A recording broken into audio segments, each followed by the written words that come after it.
Maglulumpiang isda ako. Mayroon akong japayuki dyan, carrot, celery, pambalot, at saka ang sibuyas. So, ngayon nilalaga natin ang isda. After nyan ilaga, habang pinapalamig ko yon, hihiwain ko muna ang mga gulay. Binalatan ko ang carrots, sinunod ko ang sibuyas, tapos pagka balat ko nyan, sinunod ko ang celery. I-slice natin yung celery, gagadgarin natin yung carrots, tsaka i-slice natin yung sibuyas. Prepare ko lang sila kasi habang pinapalamig ko yung isda, kasi mahirap himayin kapag mainit pa siya.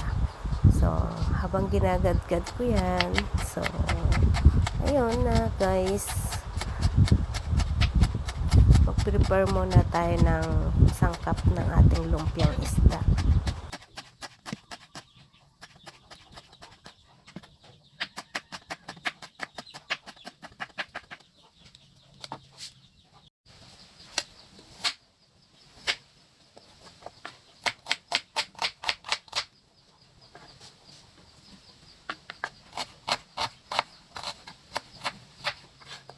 So, ngayon naman is paghihiwa-hiwalayin natin ang wrapper ng lumpia na aking gagamitin. So, pinag-isa-isa ko lang yung wrapper para maibalot siya ng maayos mamaya.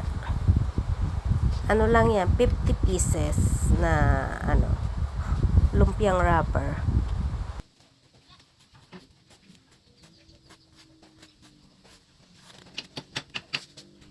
At dahil malamig na ating isda, pag hihimayin ko na yan, aalisin lang natin yung tinik. Siyempre, hindi masarap kumain ng lumpiang may tinik. Kaya pagtsatsagaan natin, hihimayin para wala siyang tinik.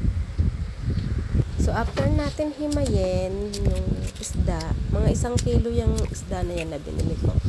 Lalagyan natin siya ng 2 eggs, pero depende sa inyo. Kung isa lang is okay lang rin. Tapos isunod natin ang carrots, tapos sibuyas, at saka ang celery. Pero bahala kayo, kahit naman ano gusto nyo unahin, okay lang. Tapos isunod natin, lalagyan natin yan ng mga pampalasa.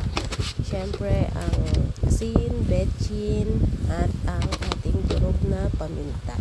Tapos imimix nyo lang yan together, tapos babalutin na natin yan. Ganun lang, napaka simpleng recipe, pero napakabusising gawin, as in sa pagbabulot pa lang talagang nakakangalay na. Tiyagaan lang talaga. Gusto mo kumain ng masarap, magtiyaga kang magluto.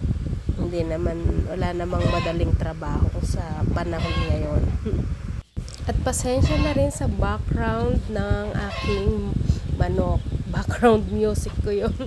Yun na yung literal na laging nasa background music na mga niluluto ko. Ang tunog ng manok, ang putak ng manok. Diba? Ganon talaga pag nasa probinsya ka. Tunog ng hayop ang maririnig mo. Ibon, manok, bibe, baboy, aso, lahat na. Andito sa probinsya namin. Kambing, ayan. Kompleto yan.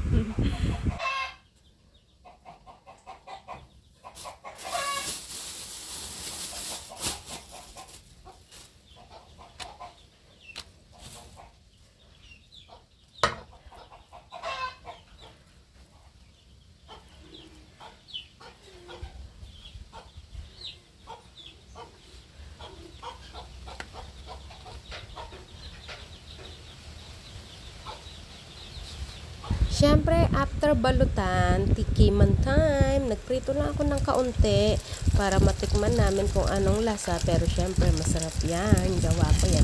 Charot. At yung iba ay nilagay ko sa freezer para baon ng mga bata. Ayan guys, kain tayo. And thanks for watching. Bye!